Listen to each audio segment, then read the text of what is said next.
So welcome everybody to the EMC webinar on EU cultural policy. And again, apologies for the technical problems. So this is our second webinar. You can have a look at our first webinar on EU cultural policies online on the EMC website.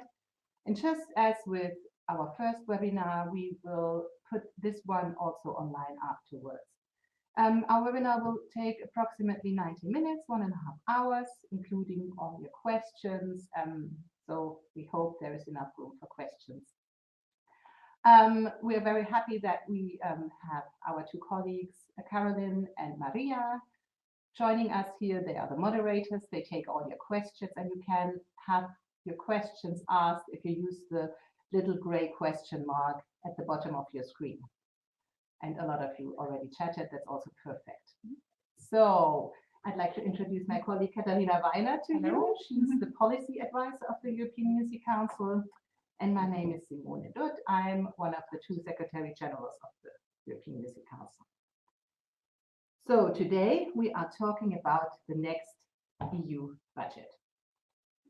So this will start 2021 and it will run until 2027. So we will talk about who is actually involved, who decides how much money is it about, where are we currently at, and what about culture in the Multiannual Financial Framework, the MFF. You will learn this word, or these three words by heart after the end of that presentation. So, and finally, what can we as the culture sector do, if anything, about this multi-annual budget? So before we go into the details, we would really like to know who you are and where are you from. So we will have a quick poll that's coming up. So who are you? Who do you represent? Are you working for a European or international cultural network? Are you working for a cultural organization in your local, national, regional environment? Are you a student in music or cultural policy or in the arts? Are you an artist, a musician yourself, or do you think you are not one of the above mentioned, but maybe just a European enthusiast or just interested in culture? Then you just click other. So we really are interested in who you are and who you represent, so that we can know you better. Yeah. Can I close the poll? We will close the poll, yeah. So, okay, so we have an equal spread between the European and international and the national regional cultural organizations. Some students, one artist, great, and other. Okay. So thank you very much for that. Okay, you can go back to the presentation. Yeah.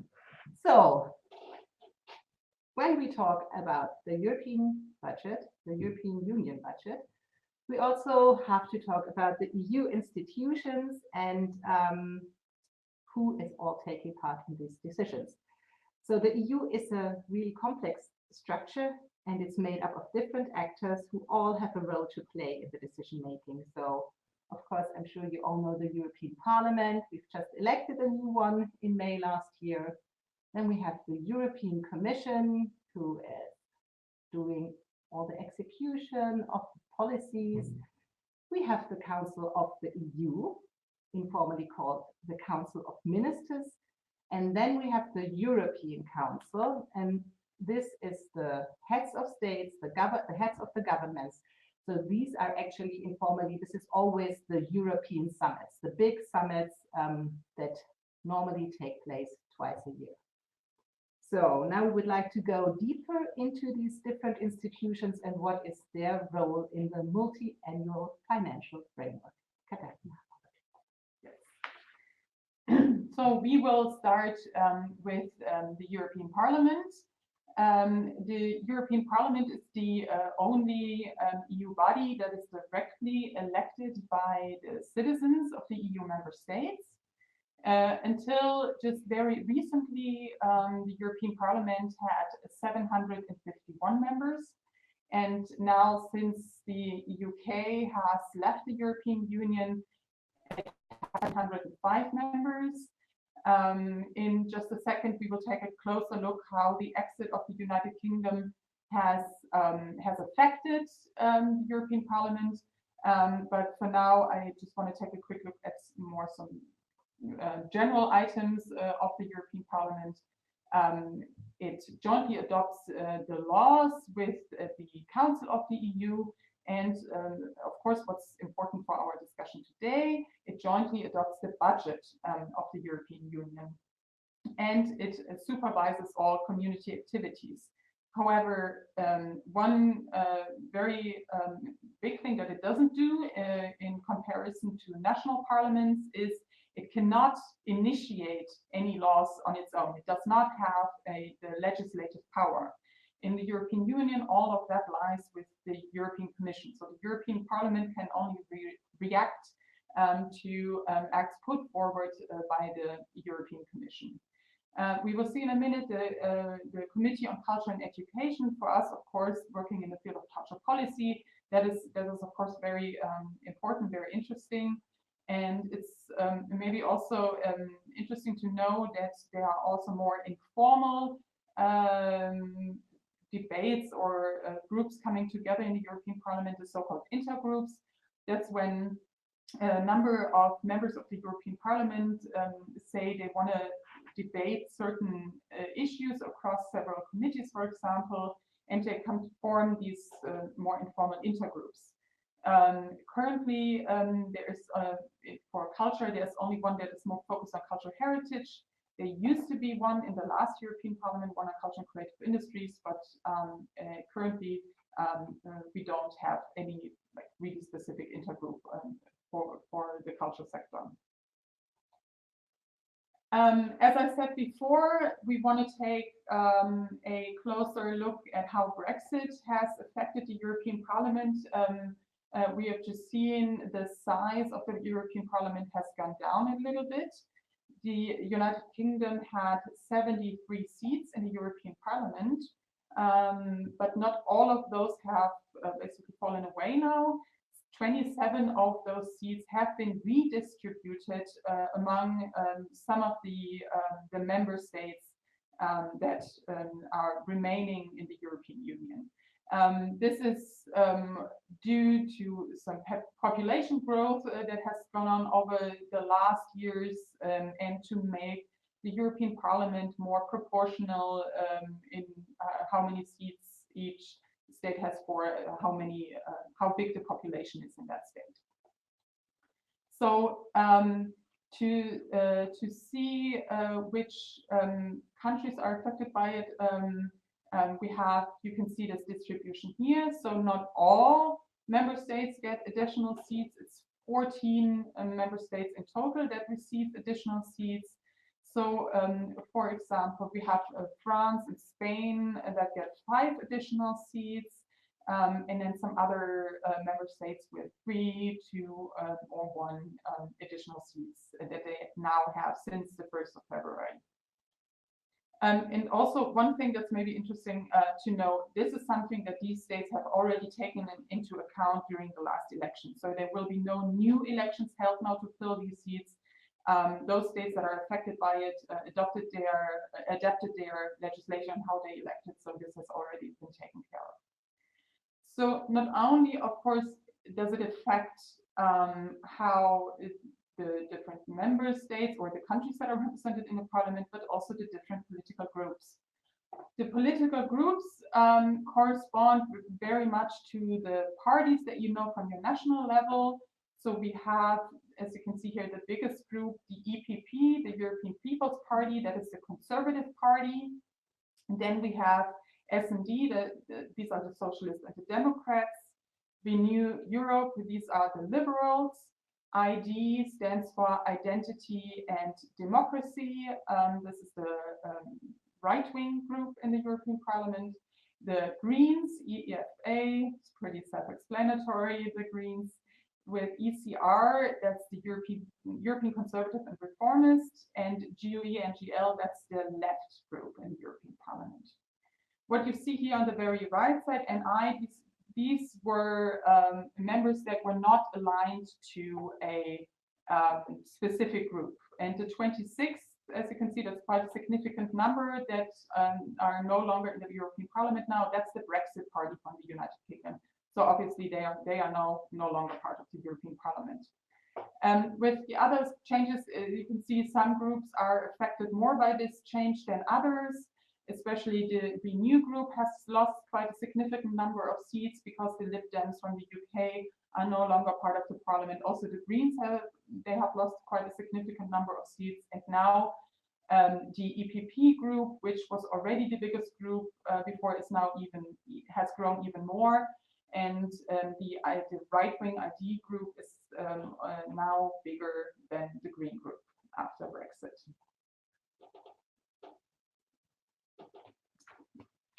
Yeah, and the next item I wanted to come to is the Committee on Culture Education. I said a few things in the introduction to the European Parliament about it. As you probably know from your national parliaments, you have different committees to deal with several policy issues, and culture and education is, of course, the committee that's most interesting for the work that we do here. And it deals with all cultural aspects of the European Union. The chair of that committee is now, since the election last year, Sabine Verheyen, and she's from Germany and is part of the EPP group, so the European People's Party, the Conservative group. But next to the chair, there are also other figures that are quite important in the work that they do, or have a special role, let's put it that way, especially when it comes to now the negotiations around the Multiannual Financial Framework. And for us, that's the rapporteur for the Creative Europe program.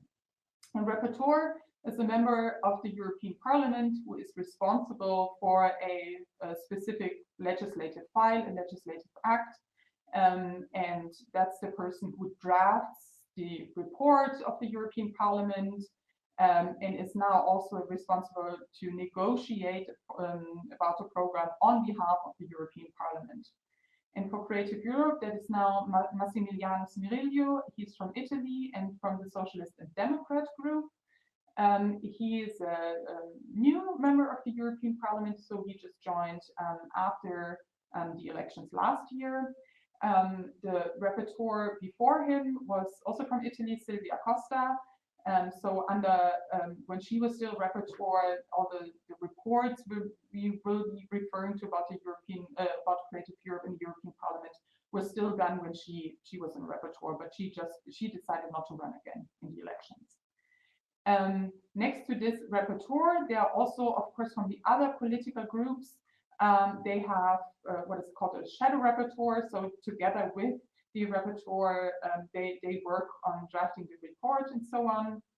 So each group has a shadow rapporteur on this issue, and there is one from the EPP, Tomasz Frankowski, and you can see the question mark here under Shafak Mohammed from the Renew group is in here because he is from the UK.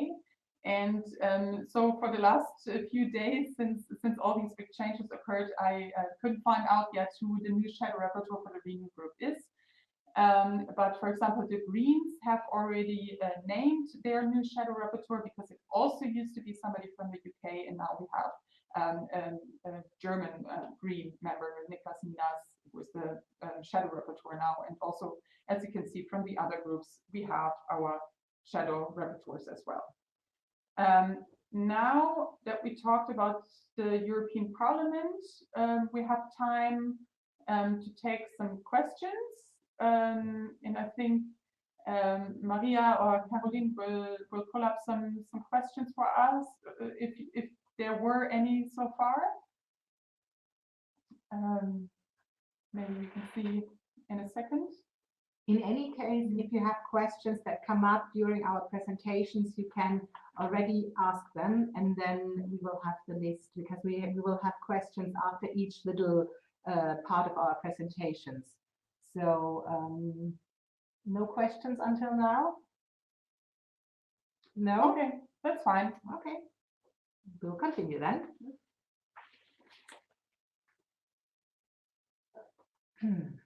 Great. So the next big institution we have already quickly talked about is the European Commission. It is the executive level also of the European Union, and you can also see it makes the legislative proposals. So they put the EU strategy, the overall strategy, into practice. As said, the new European Commission is also only in place since 1st of December. After the new European Parliament, they had to elect a new European Commission. They started with a slight delay of 1 month. You can see that there's one commissioner responsible for culture, which is Maria Gabriel, and some of you would probably have followed us and other European cultural networks might remember that at the beginning, EU Commission President Ursula von der Leyen had given her the title of Innovation and Youth, and culture was not in her title. And together with a lot of other European cultural networks, we made a clear standpoint that culture is really important to be included in the title of a commissioner, because if you don't spell out the word, you might also lose the importance in the overall policies, and of course, in the end, also lose some funding for it. And we're very, very happy that in the end, culture was reintegrated. I'm sure it was also, of course, because of the member states' will to do so, but we're really happy that culture is back in her title. So that was the start, quite a turbulent start, I'd say, for the European Commission and culture. And for the European Commission, it's important to know that it is not a mirror of what happens at national level. So we have 27 commissioners, and these 27 commissioners come each from one member state. So having said this, we have, you can see on the slide, 33 directorate generals. They develop and manage and implement the EU policy. So it is not in a way that one commissioner has one directorate general, how it is very often on a national level, one minister, one ministry. At EU level, it is a little bit different. And we can see that on the following slide. And I have to apologize a little bit for that slide. This is really interesting. I have to say, we really tried to find an organigram that shows you the updated personnel and titles. But obviously, everybody only published organigrams and graphics for the new commission after Ursula von der Leyen had first presented her commission before it was elected by the European Parliament. And I find that really interesting. So you still have here the old titles of the commissioners, and I'm really sorry for that, but we had again a look today. We couldn't find one ourselves, and we have to say it's quite tedious to do such an organigram ourselves. So this is why we use that one.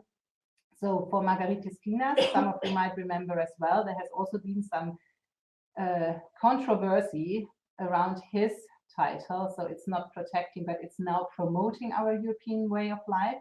And he's also quite important because he's one of the vice presidents in the European Commission, and attached to him is the Commissioner Maria Gabriel in charge of culture. So no longer innovation and youth, but culture and education is also part of her title.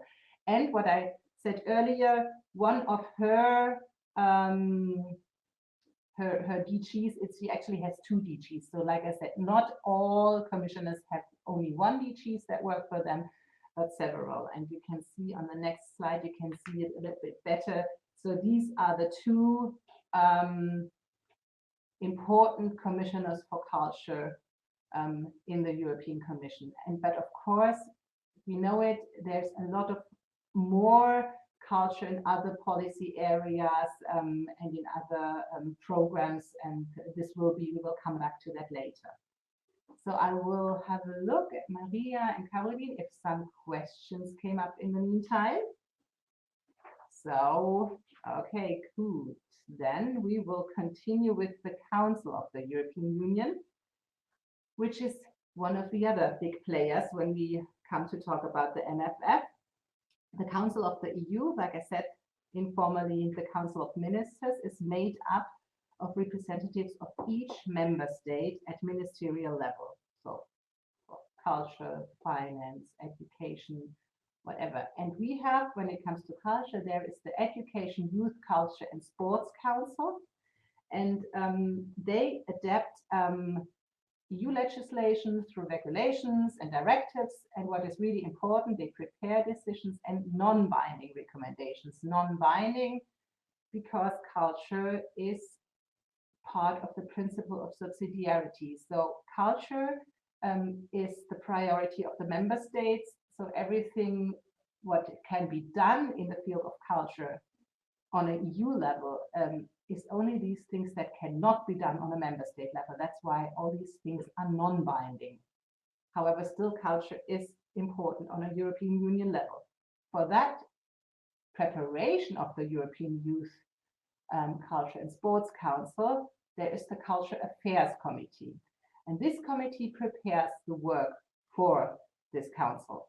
So they discuss the legislative proposals and they all have representatives of the ministers of culture in that Culture Affairs Committee. And unfortunately, we have to say that it is not very transparent what members are there in the Culture Affairs Committee. So there is no official participants list.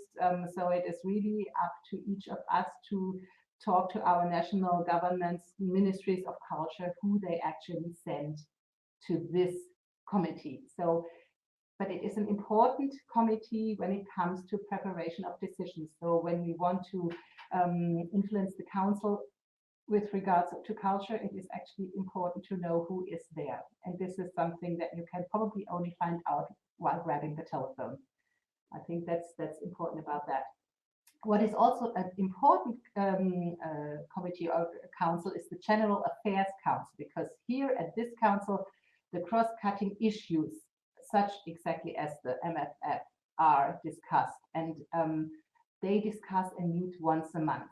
So this is important for especially the MFF. And we have the European Council, like I said, it's the head of the states or the governments of the member states, and actually they set out the general political guidelines. It is in that way, it is actually interesting because the European Council with the heads of state, on paper, they do actually not have that much power because on paper, it's the Council of the EU. But in reality, of course, it's the big summits where the big policy lines, where the big decisions are actually being taken. So here you can see again how the decision making on a European Union level is working. So it's the heads of states, it's the European Council.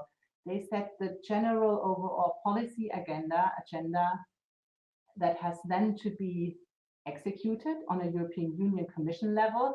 So the 27 commissioners, they propose the budget, they propose the legislation, and the European Parliament and the European Council, they together decide on the legislation and the budget.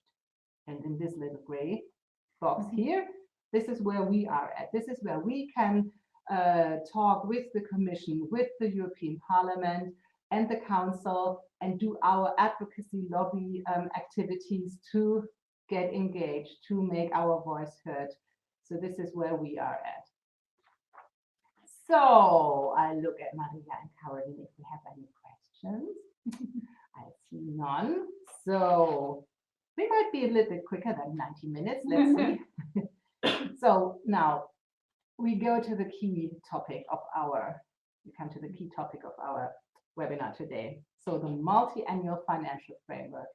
This is the long-term budget. It's for 7 years and it will start, the new one will start in 2021. The current one will end of this year.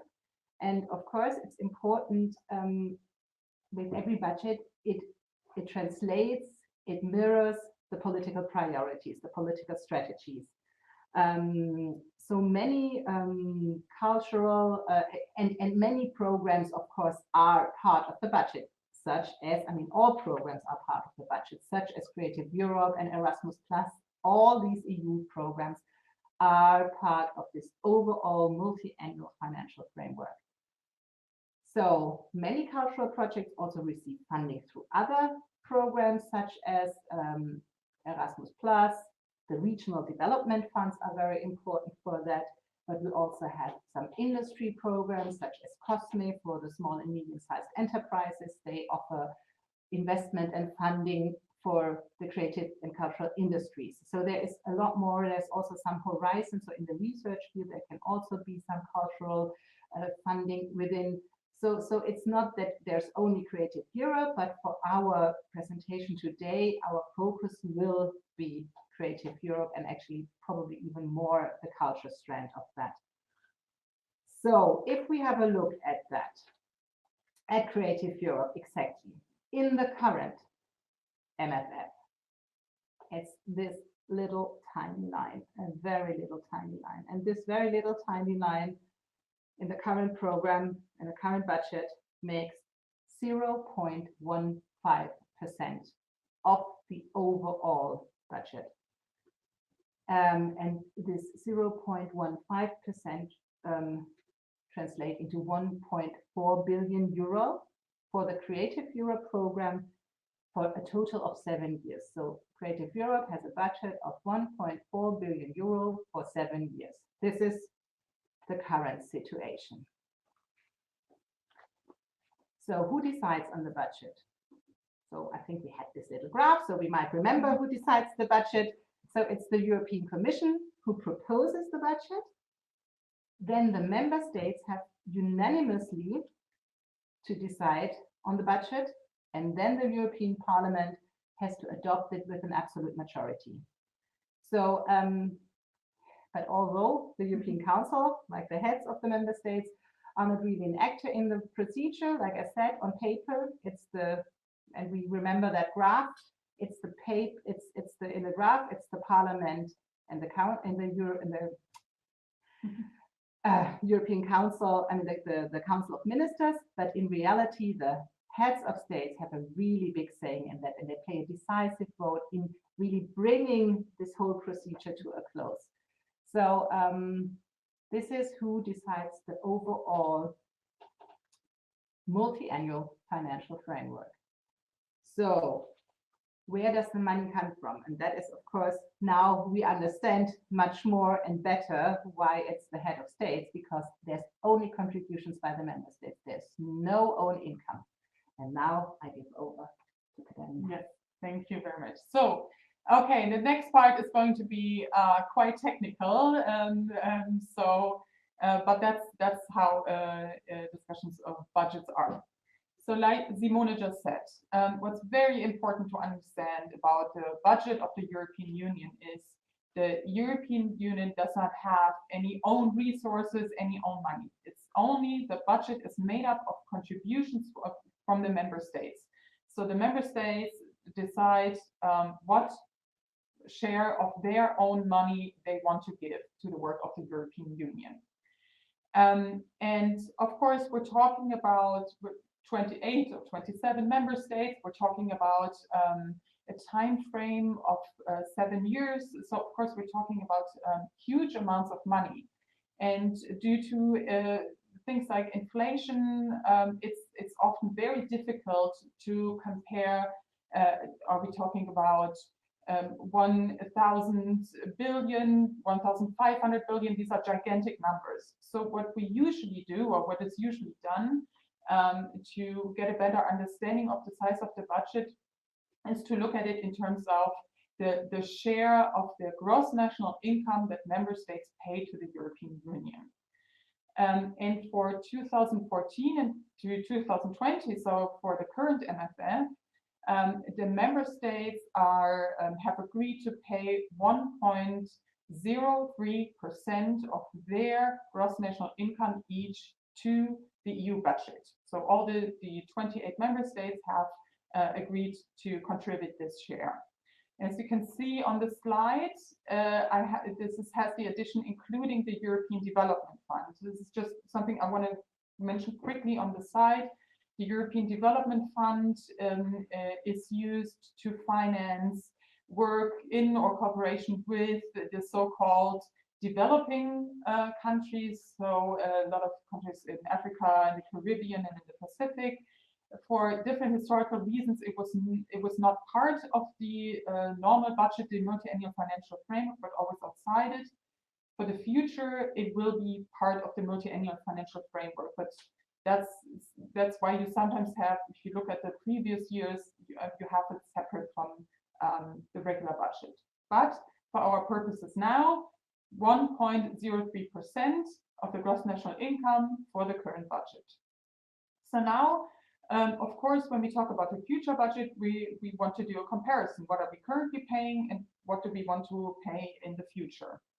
And now we have this special situation that with the United Kingdom, a member state has left the European Union. And of course, a budget for from 27 countries or 28 countries, especially if it's a country that has contributed quite significantly to the budget, changes things a lot.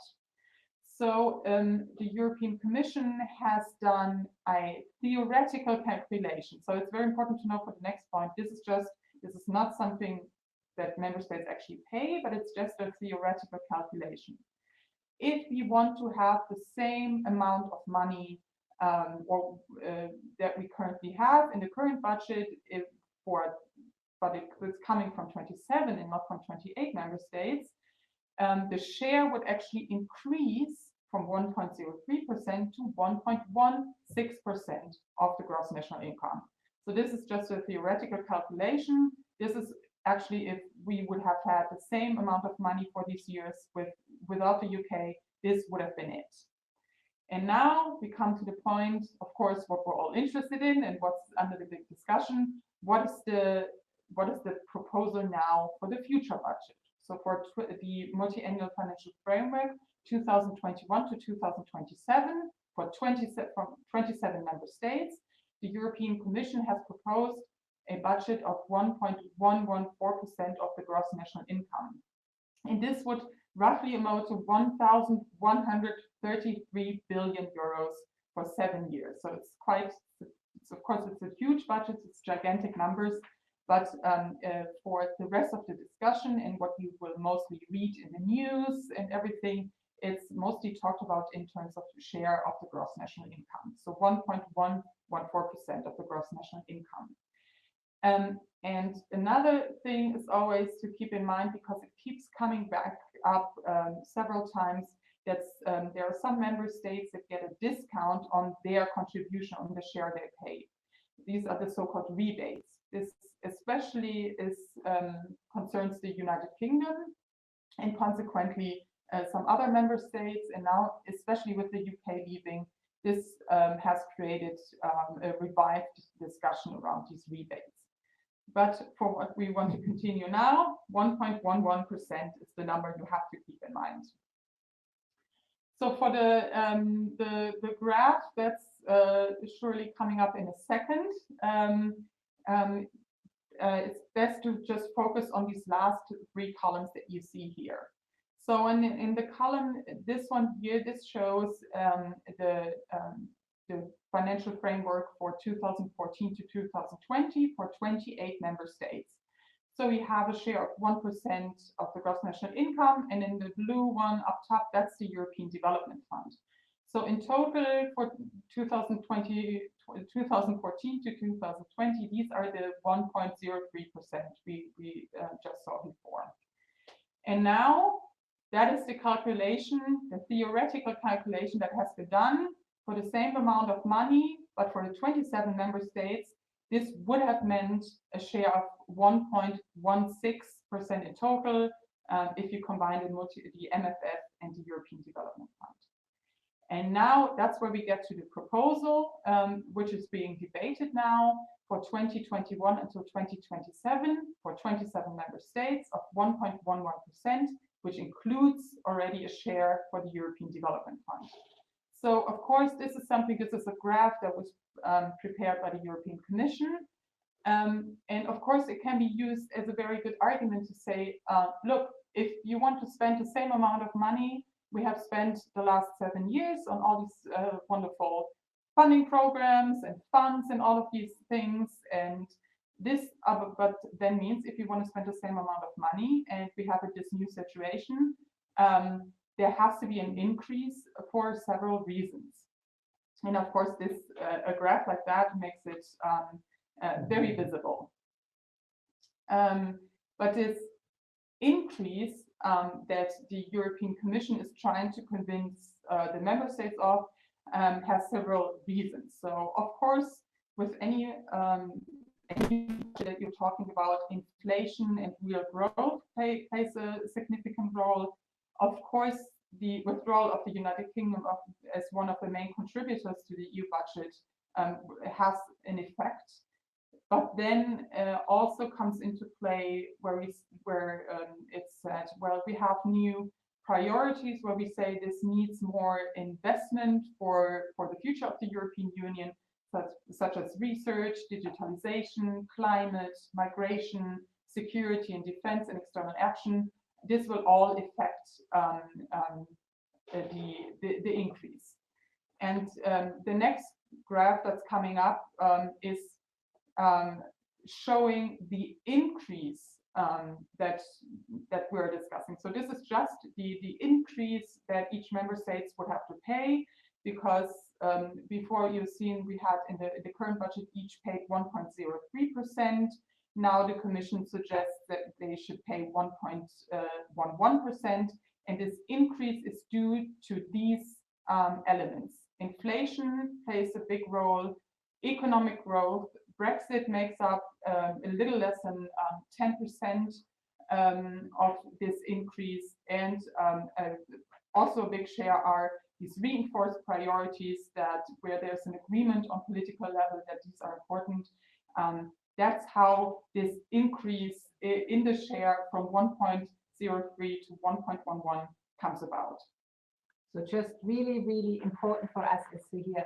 So the budget is not about 40% inflation or 10% Brexit. It's really only the little bit of the increase that is it's really important, because it could be. That's why you have to transfer a bigger amount of money. Exactly. This is the reason why you need to spend more money. So what happened so far in the negotiations? So in May 2018, the European Commission proposed their multi-annual financial framework, and they proposed this 1.114% of the gross national income. Then the European Parliament had a look at it and made some amendments, and they voted on their own MFF version in November 2018, and they asked for a 1.3% of the gross national income. So a 1.3% contribution from the member states to the MFF. So this was all 2018, but in 2019 we saw, of course, big changes with the new parliament coming in and the new commission. So what happened then? I think luckily the good thing is that the European Parliament confirmed and updated the negotiation mandate. So there were not big changes, but they confirmed their demand to have a 1.3% contribution of the member states. I mean, 3% of the GNI contribution of the member states. So they only updated the negotiation mandate, especially with new personnel. And the new European Commission in place, they also more or less stick to that. But of course, with new political priorities coming up, they are also important for an increased EU spending, and they are included in the adjustments that are being made. But this is with the new Commission under von der Leyen, and her big new strategy, of course, is the European Green Deal, of which we probably have all heard talking of. So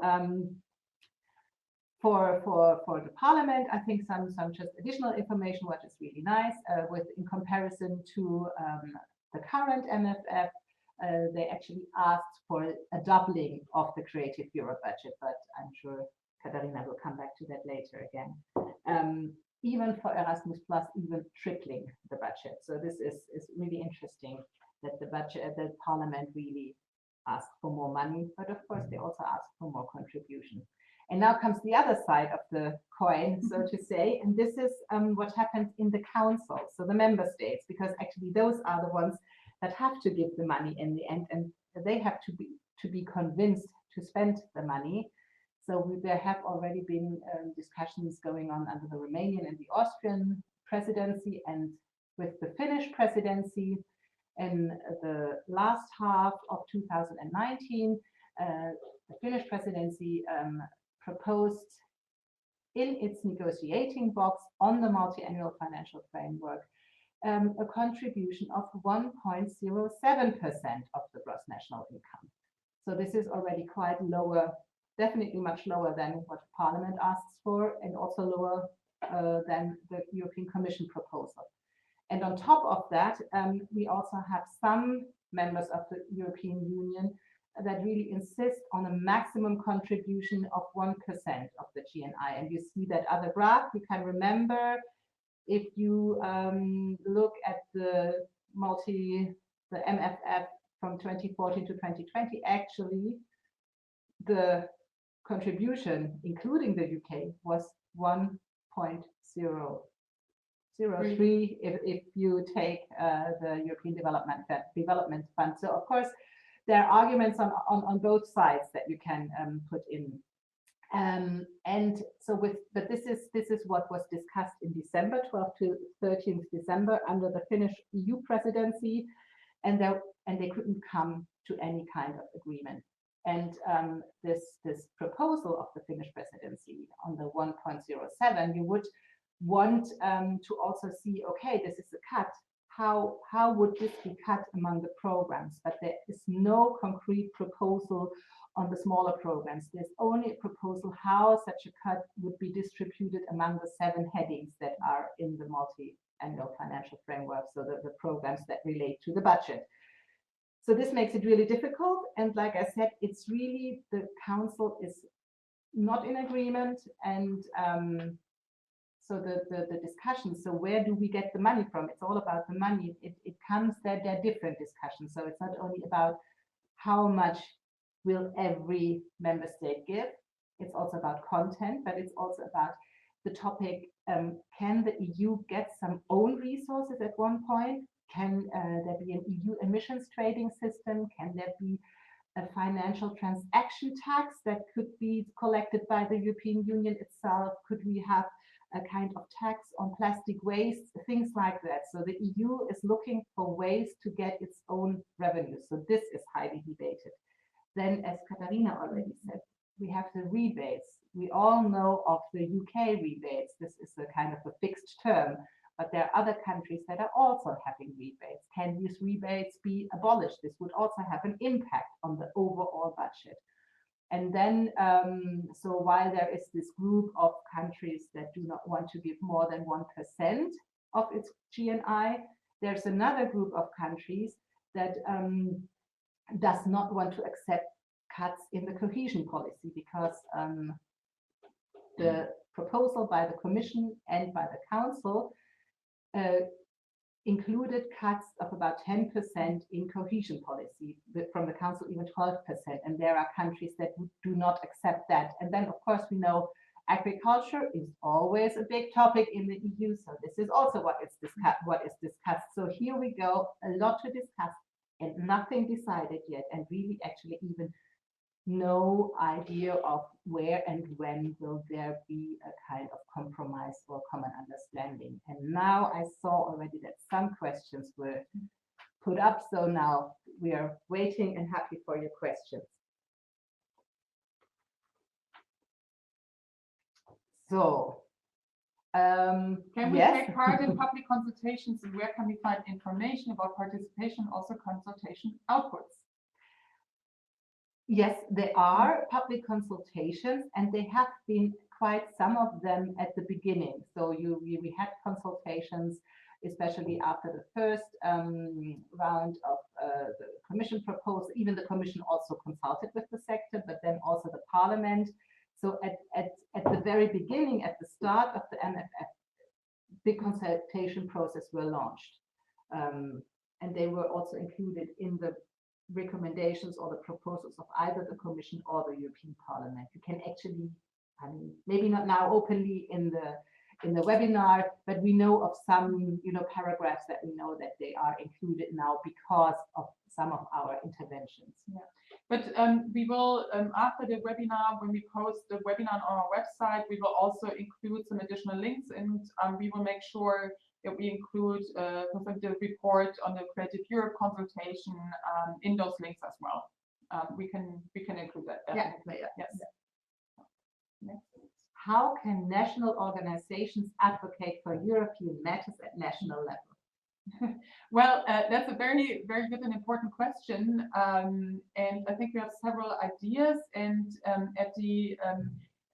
I think I would pause this question right now for the end of the webinar, where we have some specific proposals and ideas for advocacy on national level. If that's okay, we hope. I think, should we take one more? I think we can take some more. Yeah, I think we have, because we didn't take any questions Yeah. before. I think is there an official institutional body that is initiated by the European Commission that liaises between the European Parliament and Council of the EU?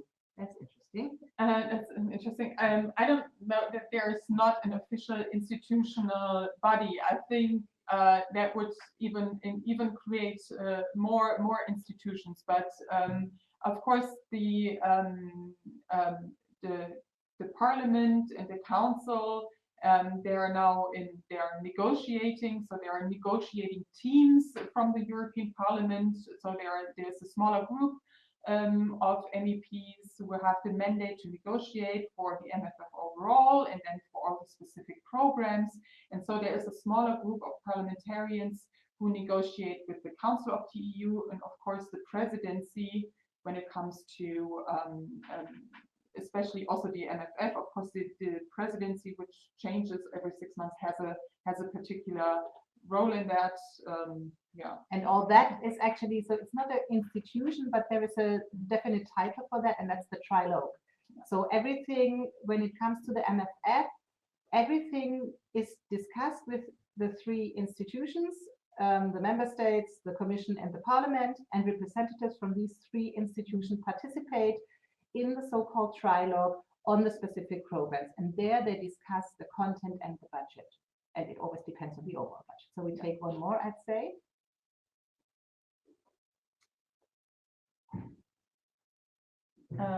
So the question is it possible to formulate any solid connection between the need of increase the culture budget and the prevention of additional exits such as UK? I mean, it could be a good point, actually. Maybe to say, if you want to take a closer look at why United Kingdom has left the European Union, I think that's a difficult question to answer, or there's a lot of answers to it. But as of course the remaining member states and the Parliament, of course, there is right now a process going on which is about the future of Europe. And this is a whole discussion where the EU institutions are looking at what should the European Union look like in the future, what are our priorities, and of course in that process, that would be a very good and important point to bring in how important these cultural connections are especially for the citizens of the European Union, and to form those connections. So I think in this ongoing future of Europe discussions that are now starting in this process, I think in that it's very important to bring this in, and of course then in connection with that it has to be supported by a sufficient budget for culture. But maybe, yeah, I think I have nothing to add. Yeah. So I think we will continue. Sorry that we maybe didn't answer all questions, but we will have another question round, and some of the questions I'm sure will also be answered in the following. So Katharina will now explain you a little bit more on Creative Europe and Music Moves Europe. Yeah, so the last question is actually a good segue into the next point, because we've now seen some things about the overall framework, but now we want to take a closer look at the Creative Europe program, which is the program for the culture and creative sector from the European Union. together with the Commission's overall proposal for the Multiannual Financial Framework, they also published the proposals for all the different funding programs, including Creative Europe, in May 2018. After the Commission had published that proposal in the European Parliament, first, of course, the Committee on Culture Education, they discussed this very intensely with amendments and consultations with civil society as well. And then in the end, in February 2019, they had adopted their report, and so their opinion on this proposal by the European Commission. In general, the proposal foresees to maintain the current structure with the 3 sub-programs: media for the audiovisual sector, culture, and the cross-sector program. It foresees some new funding schemes in culture. I will dive into a few of the specifics on the next slide. And the European Commission have proposed a slight increase of the Creative Europe budget compared to the 2014 to 2021 to 1.85 billion. The current program has a budget of 1.4 billion. So a slight increase proposed by the European Commission already. And the European Commission included in its proposal how this budget for Creative Europe should be divided between the 3 sub-programs. So 58% of the share for the media sub-program, 33% for the culture sub-program, and 9% for the cross-sector strand. That's very close to what we currently have.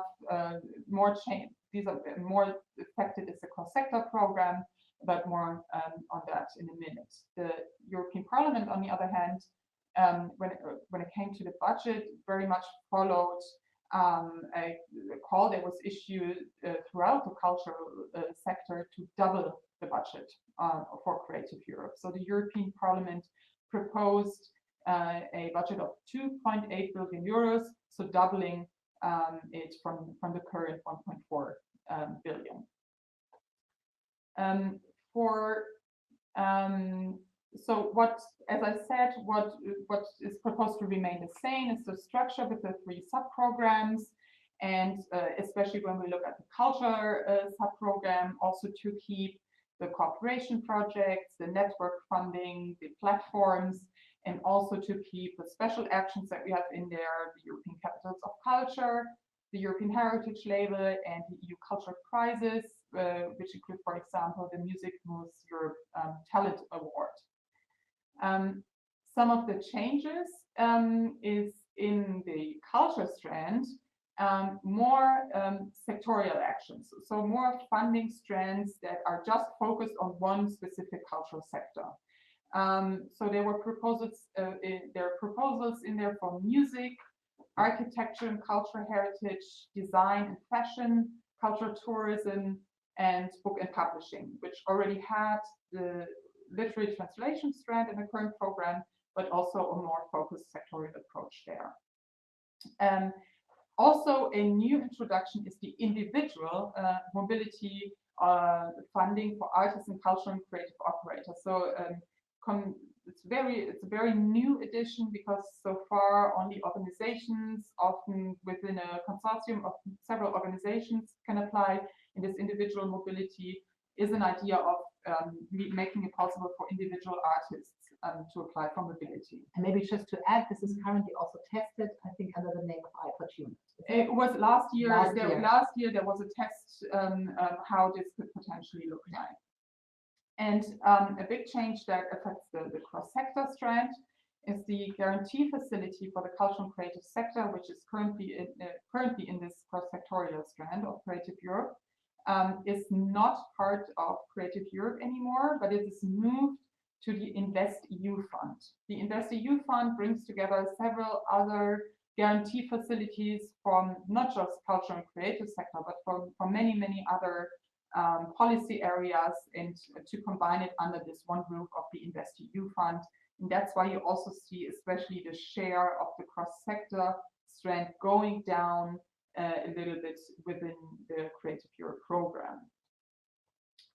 And of course, as a music organizations, we will say something about Music Most Europe here as well. The name Music Most Europe is used for the framework for the initiatives and actions of the European Commission regarding the music sector. It has the goal to strengthen the political and financial support of the music sector. And especially relevant of these actions is for what we're discussing today, the preparatory actions. Preparatory actions are an instrument that can be used by the European Parliament. Actually, they have some extra money available each year for these actions, where they can say, well, we want to test out new funding schemes with the aim of making them part of long-term funding programs.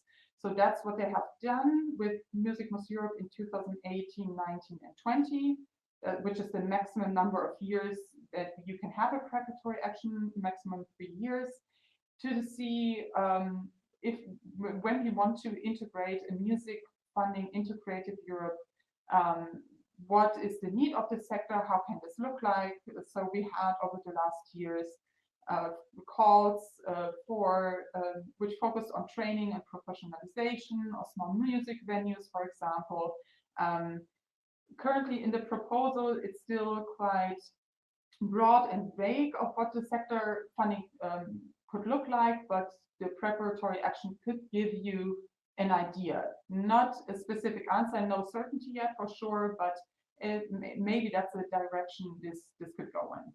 And just to have a complete picture, Music Most Europe also includes a structured dialogue with the sector, so it's not just the funding, but of course for the discussion we have now, that's the most significant or relevant part. So any questions again? Do we have any new questions? Any other questions? If we have one, yeah. Yes. So that is what countries Maria Gabriel and Margarita Skinas are representing, and what is Maria Gabriel's background and political affiliation? Was she responsible for cultural affairs back home as well? So Maria Gabriel is from Bulgaria and Margarita Skinas is from Greece. Maria Gabriel was before, I think, responsible for audiovisual and digital. Yeah, she became a commissioner about halfway through in the last term, and she was a member of the European Parliament before. Yes. Yeah, and like Simone said, she was responsible as a commissioner for the digital agenda. So I think there is quite a connection to culture, but probably more to the audiovisual sector. But there's an openness to also be involved, I think, with the broader picture of culture. What I actually don't know, but you might know that what parties are they from? Are they People parties? Maria Gabriel is definitely from the EPP, so from the Conservatives, the European People's Party. I think Margarita Skinas is as well, but don't hold me accountable on it. But I think he is. I'm pretty sure he's from the EPP as well. And he was before he became a commissioner. He actually worked for the European Commission. He was the speaker, so the main press speaker for the former Commission President Jean-Claude Juncker. Yeah. And maybe just one thing I wanted to say, so I wouldn't say commissioners are representing a specific country. Of course, in practice, each member state has a commissioner, but of course the idea is that once they are a commissioner, they have a more overarching role and are not representing their country's position, but a true European position. And I think you can actually see that this can work out with this European position or this European thinking. If you have a look maybe at a commissioner from your country, where when he was in the national politics, he or she might have been much more critical towards the European Union. And when they change their posts and become European commissioners, often I think I see that they get much more European in their approach and in their position and opinion. At least that's something that I really have to say that I really observed in the past when national politicians went to the European Union, and that's how it should be actually. So we take it one more question, I'd say. Should I take this question Yes, about the own resources? Yes. I think we can't get into too much detail because it's quite a complex topic. None of us are economists or anything like that, but like we said, the European Union doesn't have any of its own money, so they have to wait for the member states to give the money, to put it very simply. And on resources would mean that automatically there will be a system that automatically from some revenue it is already automatically given to the European Union. And this is not a new discussion. It already came up in 2000 for the negotiations in 2014. So this is nothing completely new.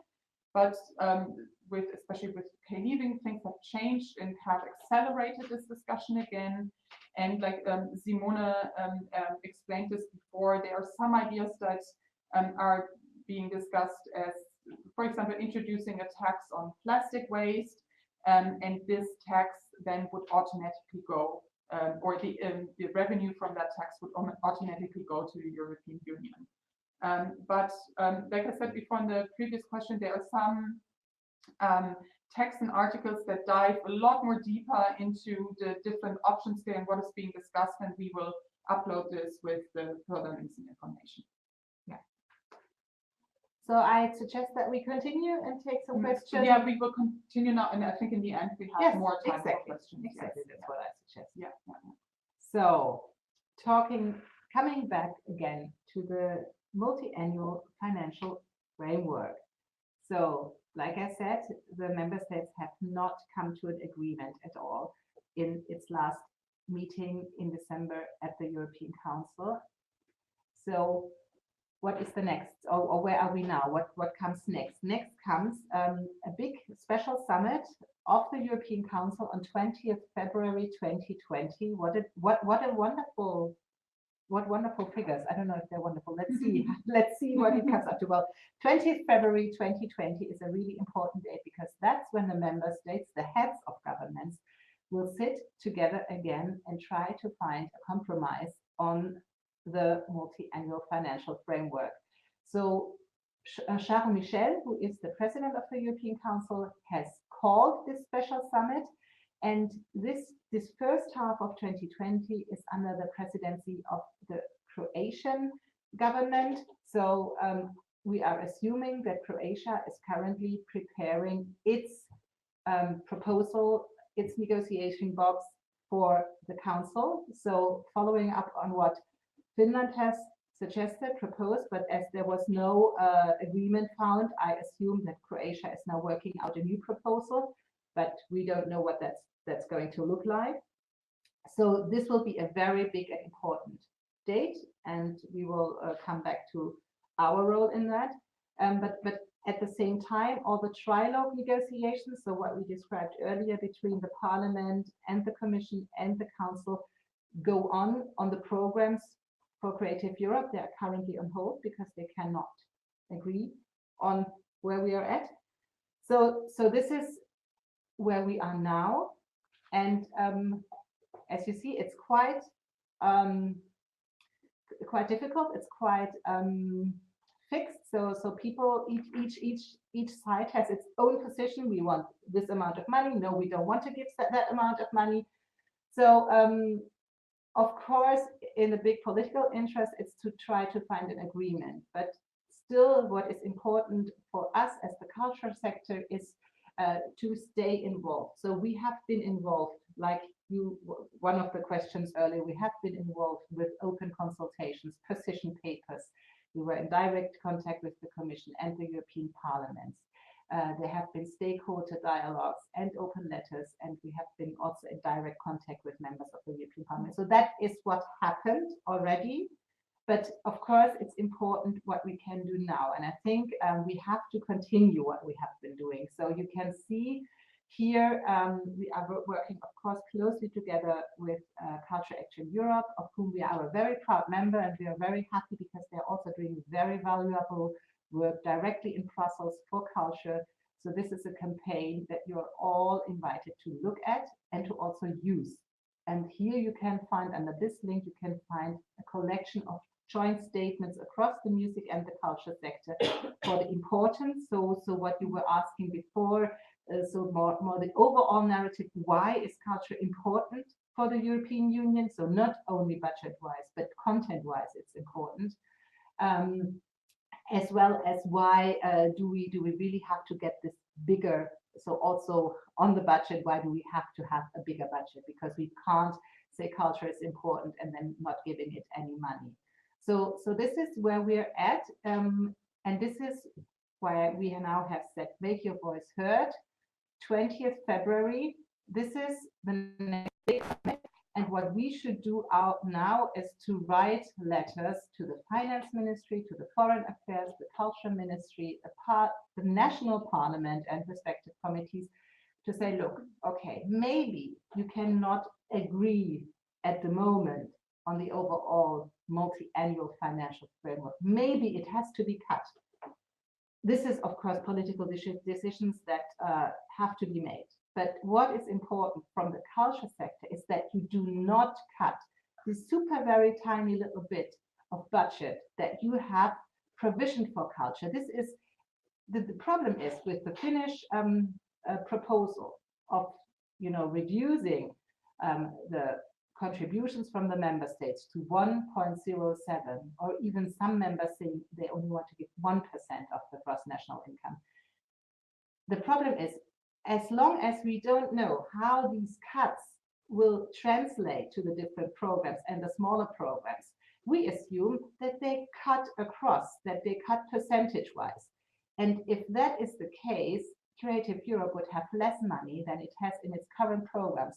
But you have also seen from Katharina the big list of additional targets, of additional program strands that is in the proposal that is currently negotiated, the content proposal of the program.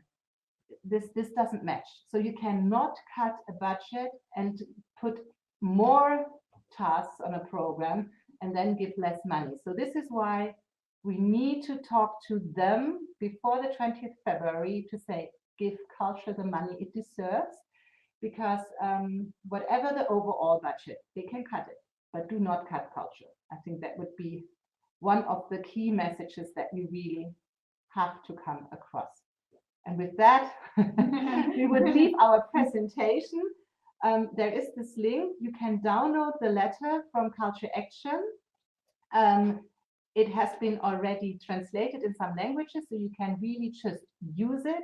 We have the joint statements. We have here the banner up, where also the Culture Action statement is linked. So please use all the material and get your contacts in your Finance Ministry, Foreign Affairs. That's what we can do at the moment to have an influence there.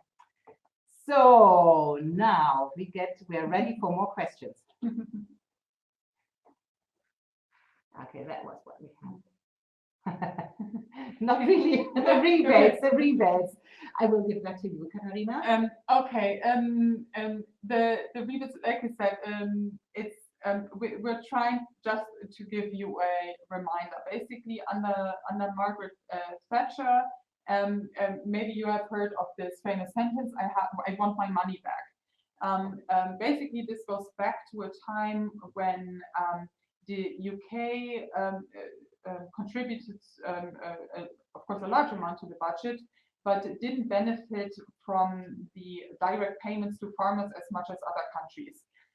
That's a very basic explanation of this now. So there was this special system of them getting a discount on their contribution, and then subsequently it also affected somewhat other member states are paying, so they also received some discounts, but they're basically all based on this discount that the United Kingdom receives. And now this was, of course, always a big issue of discussion, but it has very much accelerated now with the United Kingdom having left the European Union, where a lot of other states say, well, this was all due to the United Kingdom, and with the United Kingdom being gone now, there is no reason anymore that member states like Germany or the Netherlands should get a discount on their contribution of what they pay.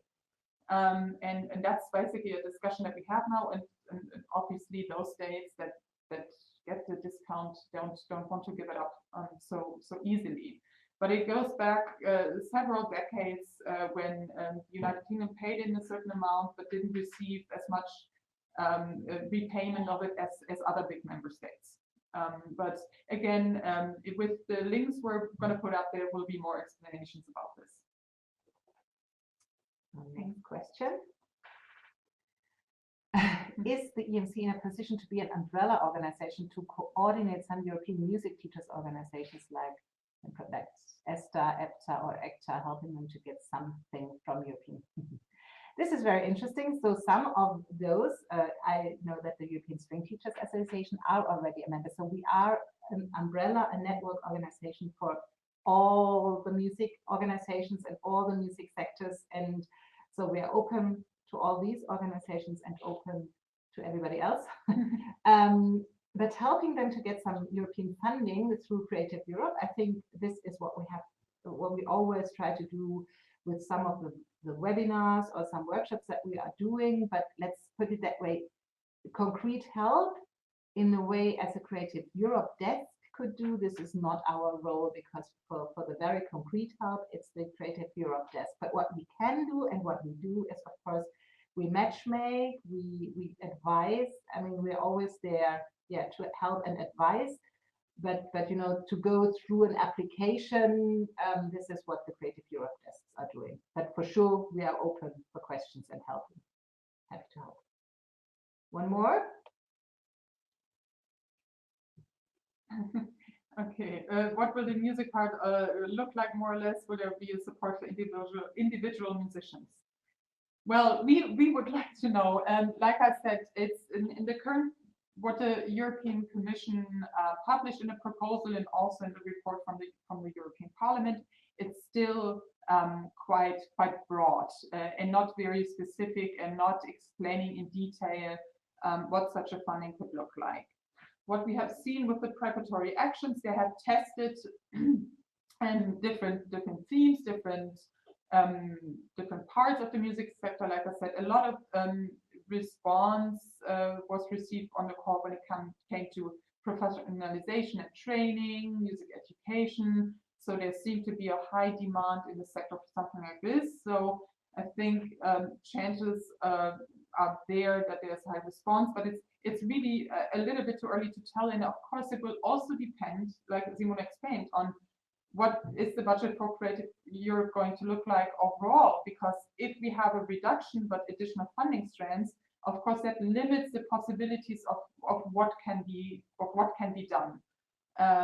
But we are waiting for more information, and as soon as we have more info on that, we have it in our newsletter. But maybe just to add on that, I think what we can see at the current projects that are already, you know, in the pilot program with Music Moves Europe, what is currently funded, this is exactly training for musicians. There are some projects that are especially targeting professional musicians. However, and I think this is again European Union funding specifics, the big exception for individual support will be the individual mobility.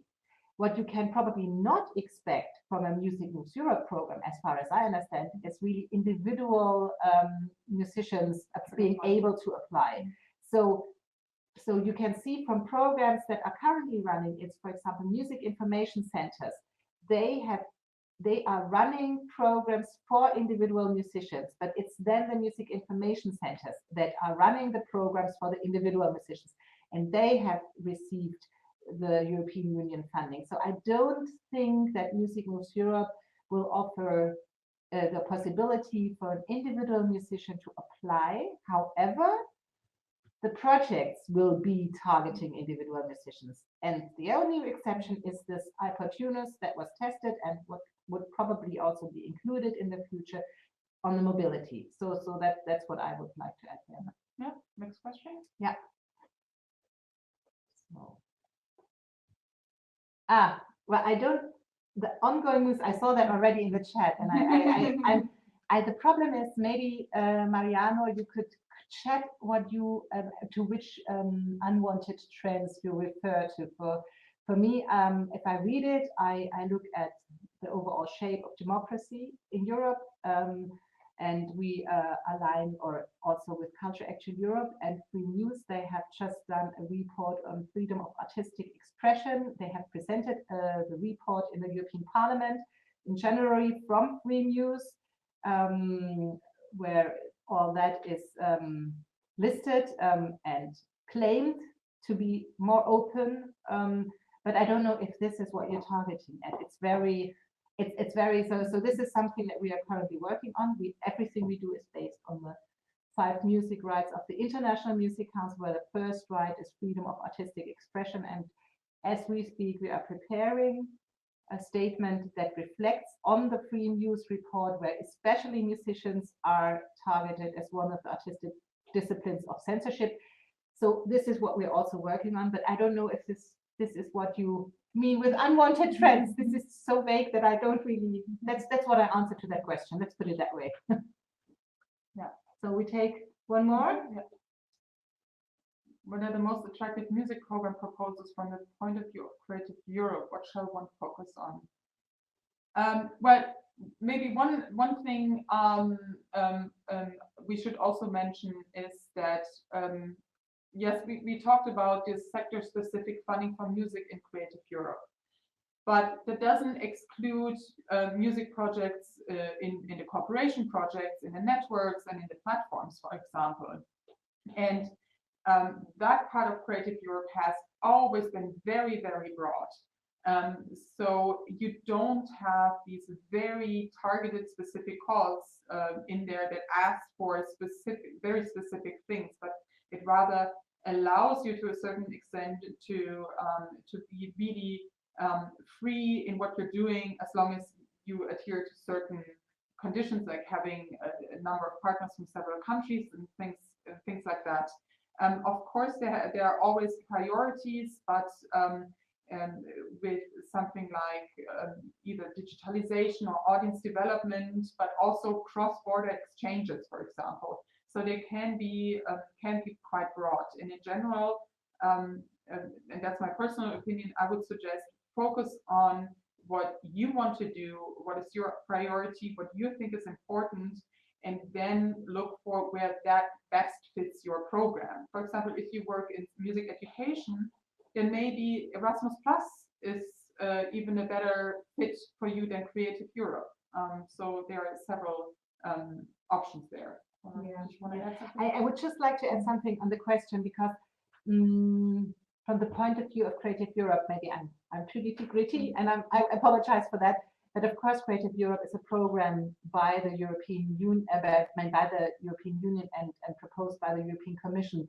So it's of course up to the European Commission to say, okay, what do they think is attractive? So it's for me, it's and I think the idea behind Music Moves Europe was to meet a need that the music sector did not think was included in the cultural program, even though I think, agreeing with what Katharina has said, a lot of the specific Music Move Europe projects that are currently funding could have been funded.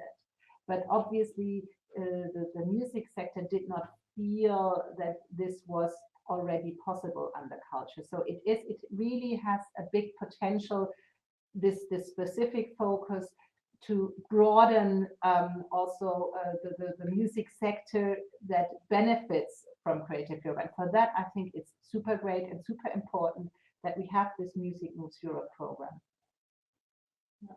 There's one more question. Okay. I think 17 minutes. Would it be possible to organize another webinar once some concrete decisions regarding the MFF and Creative? Oh, that's very nice, Till. Thank you so much. Yes. Yeah. Yes. If we can help, if we will, for sure. I think it's important, and it's important to be updated. Yes. And if we can give also more concrete information on what actually the funding then would look like, we'll be happy to do that. Yeah. Yeah. Definitely. Okay. I think yes, we're there.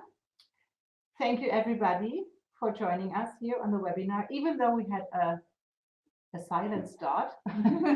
Thanks to Caroline and Maria, and thank you to Katharina, Thank you, and Simone. thank you to all. And Bye.